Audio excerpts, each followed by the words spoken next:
Muungano wa waasi wa Congo River Alliance M23 kwa kifupi AFC-M23 umewasilisha rasmi makomando wapya 7532 waliokamilisha mafunzo yao ya kijeshi katika eneo la Chanzu wilayani Rushuru, mkoa wa Kivu Kaskazini, mashariki mwa Jamhuri ya Kidemokrasia ya Kongo. Hafla hiyo ilifanyika Februari 8, 2026 ikiwa ni hatua mpya ya kuimarisha Jeshi la Mapinduzi ya Kongo ARC, tawi la kijeshi la harakati hiyo inayoongozwa na Jenerali Sultani Makenga. Katika hafla hiyo, Jenerali Makenga aliwatangaza wanajeshi hao kuwa sasa wamejiunga rasmi na ARC. Alisema kuwa mafunzo yao yamekamilika na kuanzia sasa ni sehemu ya jeshi ambalo kwa mujibu wa harakati hiyo limesimama kwa ajili ya kuikomboa nchi. Kauli zake zilionyesha msimamo mkali dhidi ya serikali ya Kinshasa, akisisitiza kuwa harakati yao inalenga kupinga uongozi wa sasa wa taifa hilo. Ujumuishaji wa wanajeshi hao wapya unakuja wakati mazungumzo ya amani yanayoendelea kati ya miji ya Doha na Washington yakikabiliwa na changamoto ya kufanikisha usitishaji wa vita wa kudumu. Licha ya ahadi za kisiasa kutoka pande zote, hali ya kiusalama mashariki mwa Jamhuri ya Kidemokrasia ya Kongo bado ni tete, huku mapigano kati ya waasi, jeshi la serikali la FARDC na wanamgambo wa eneo wanaojulikana kama Wazalendo yakiendelea katika maeneo mbalimbali.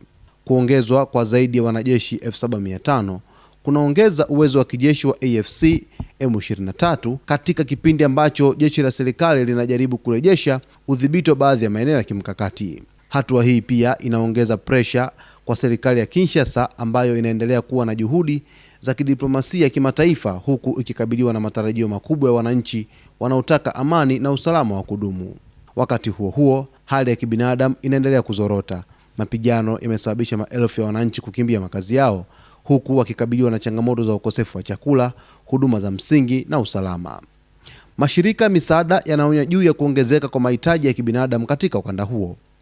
M23 iliyorejea tena kwenye medani ya mapigano mwaka 2021 inaundwa hasa na Watusi wa Kongo na kwa sasa ni sehemu ya muungano wa Congo River Alliance AFC unaoongozwa na Corneille Nangaa aliyewahi kuwa rais wa tume huru ya uchaguzi ya Kongo. Muungano huo unatetea mfumo wa serikali ya shirikisho nchini DRC.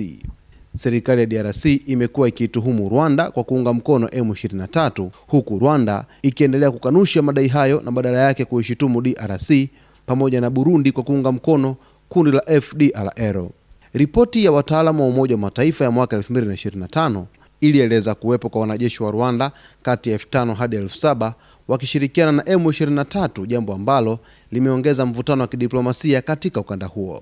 Kwa sasa AFC M23 inadhibiti maeneo kadhaa ya kimkakati katika Kivu Kaskazini na Kivu Kusini, yakiwemo miji ya Goma na Bukavu pamoja na mgodi wa Rubaya ulioko Masisi ambao ni miongoni mwa migodi mikubwa ya coltan duniani. Licha ya makubaliano ya Washington yaliyosainiwa Desemba 4, 2025 kati ya DRC na Rwanda, mapigano bado yanaendelea na hali ya usalama mashariki mwa Jamhuri ya Kidemokrasia ya Kongo inaendelea kuwa ya wasiwasi.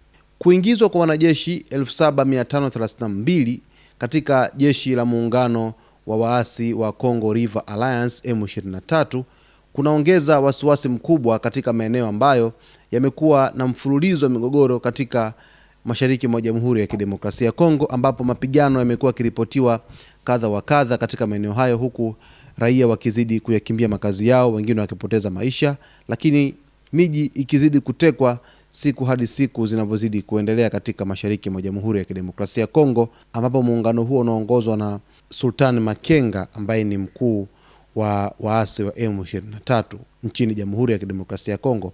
Basi mtazamaji wetu, kwa taarifa zaidi usiache kuungana nasi wakati wote hapa ili uweze kufahamu yote ambayo yanajiri katika anga za kimataifa. Usisahau kusubscribe, kulike, kucomment pamoja na kushare.